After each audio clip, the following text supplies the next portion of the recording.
চিটিংবাজ চেনার 5টি সহজ উপায়। দেরি হওয়ার আগে চোখ খুলে নাও। একটা কথা আগে বলি, এই ভিডিওটা সবাই শেষ পর্যন্ত দেখতে পারবে না, কারণ সত্য সবার সহ্য হয় না। আজ তুমি যাকে বিশ্বাস করছো, যার কথায় চোখ বন্ধ করে ভরসা রাখছো, হয়তো সেই মানুষটাই একদিন তোমার জীবনের সবচেয়ে বড় কষ্টের কারণ হবে। চিটিং কখনো হঠাৎ হয় না। চিটিং শুরু হয় নীরবতা দিয়ে, এড়িয়ে যাওয়া দিয়ে, আর ছোট ছোট পরিবর্তন দিয়ে। আজ আমি তোমাকে বলবো চিটিংবাজ চেনার 5টি সহজ উপায়, যেগুলো আগে জানলে হয়তো তুমি নিজেকে ভেঙে পড়া থেকে বাঁচাতে পারবে। ভিডিওটা শেষ পর্যন্ত দেখো। শেষ পয়েন্টটা 90% মানুষ বুঝতে পারে না। তো চলো শুরু করা যাক। নাম্বার 1, অতিরিক্ত গোপনীয়তা। হঠাৎ করে অকারণ গোপনীয়তা। খেয়াল করে দেখো, আগে ফোনটা পড়ে থাকতো টেবিলের ওপর, এখন ফোনটা সবসময় লক। আগে ফোনে নোটিফিকেশন এলে সে তোমার সামনেই খুলতো, এখন নোটিফিকেশন এলেই হঠাৎ ফোন উল্টো করে রাখে। আগে বলতো, দেখো তো কে মেসেজ দিল, এখন বলবে এত প্রশ্ন করছো কেন। একটা ছোট্ট প্রশ্ন করি, যে মানুষটা তোমাকে ভালোবাসে সে হঠাৎ করে লুকোবে কেন? তুমি জিজ্ঞেস করলেই সে রেগে যায়, উত্তর না দিয়ে উল্টো প্রশ্ন ছুড়ে দেয়, তুমি কি আমাকে বিশ্বাস করো না? তোমার এত সন্দেহ কেন? এখানেই আসল খেলা। কারণ যে মানুষটা সত্যিই ক্লিয়ার, সে প্রশ্নে ভয় পায় না, সে ব্যাখ্যা দেয়। একটা কথা খুব মন দিয়ে শোনো, ভালোবাসায় প্রাইভেসি থাকে, কারণ প্রত্যেক মানুষের নিজের একটা জগৎ থাকে, কিন্তু ভালোবাসায় সিক্রেট থাকে না। যেখানে সিক্রেট শুরু হয় সেখানে বিশ্বাস ধীরে ধীরে মরে যায়। আজ যদি সে বলে এটা আমার পার্সোনাল ম্যাটার, কাল সে বলবে তোমাকে সব জানাতে হবে কেন? এইভাবেই দূরত্ব তৈরি হয়।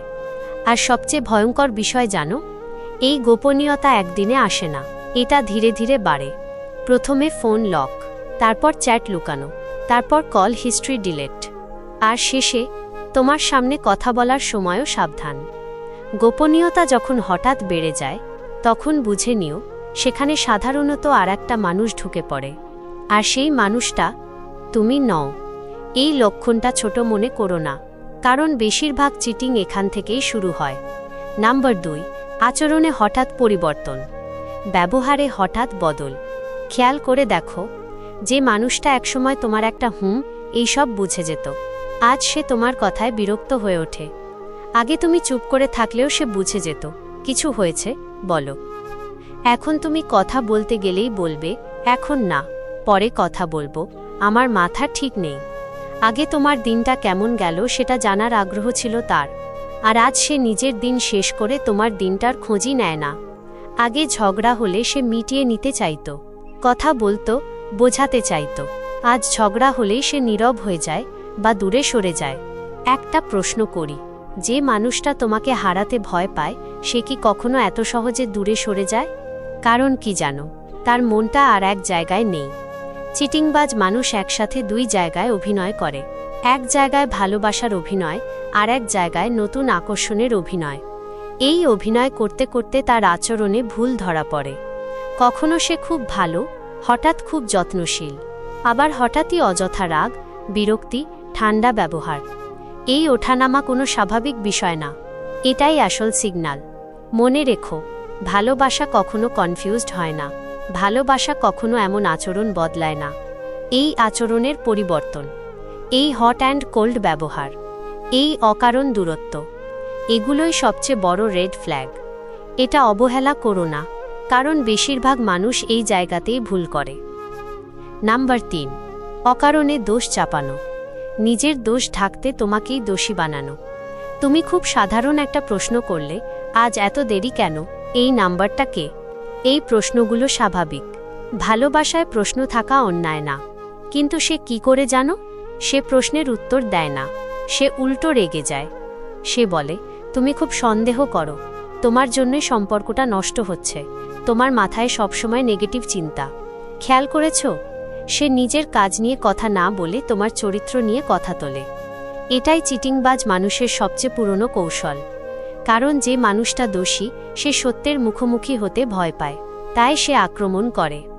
ধীরে ধীরে কি হয় জানো, তুমি নিজেই নিজেকে প্রশ্ন করতে শুরু করো, আমি কি সত্যিই বেশি সন্দেহ করছি? আমি কি বেশি চাইছি? এইখানেই তুমি হারতে শুরু করো। একটা কথা খুব পরিষ্কার করে বলি, যে মানুষটা সত্যিই নির্দোষ সে নিজের অবস্থান বোঝায়, সে চিৎকার করে না, সে দোষ চাপায় না। কিন্তু চিটিংবাজ মানুষ তোমাকে দোষী বানিয়ে নিজেকে নির্দোষ প্রমাণ করতে চায়। সে এমনভাবে কথা বলবে যাতে তুমি নিজেকে ছোট মনে করো, যাতে তুমি আর প্রশ্ন করতে সাহস না পাও। এটা শুধু চিটিং না, এটা মানসিক নির্যাতন। মনে রেখো, যে মানুষটা তোমার প্রশ্নকে অপরাধ বানায় সে একদিন তোমার চুপ থাকাকেই নিজের জয় মনে করবে। এই লক্ষণটা খুব সিরিয়াস, কারণ এখান থেকেই তোমার আত্মবিশ্বাস ভাঙা শুরু হয়। আর আত্মবিশ্বাস ভেঙে গেলে সত্য বোঝার শক্তিও হারিয়ে যায়। নাম্বার 4, সময়ের অজুহাত বেড়ে যাওয়া।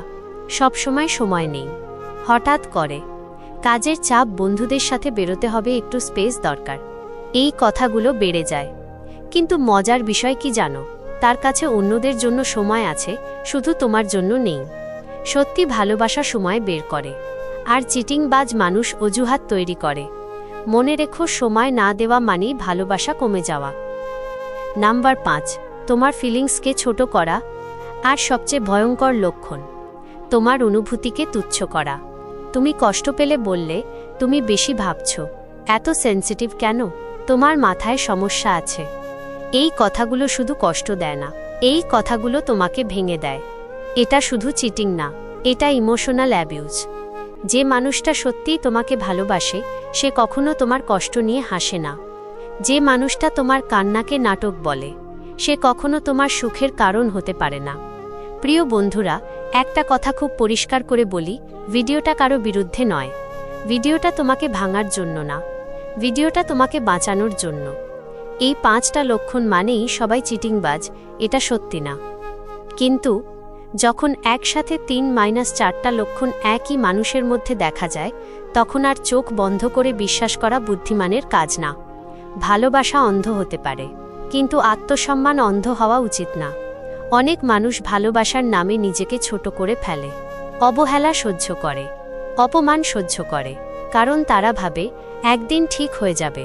কিন্তু সত্যিটা জানো, যে মানুষটা তোমার কষ্ট বোঝে না সে একদিনও হঠাৎ ভালো হয়ে যায় না। ভালোবাসা মানে শুধু ধরে রাখা না, ভালোবাসা মানে নিজেকে হারিয়ে ফেলা নয়। যে মানুষটা তোমার শান্তি কেড়ে নেয়, তোমার আত্মবিশ্বাস ভেঙে দেয়, তোমার চোখে সন্দেহ ঢুকিয়ে দেয়, সে কখনো তোমার জীবনসঙ্গী হতে পারে না।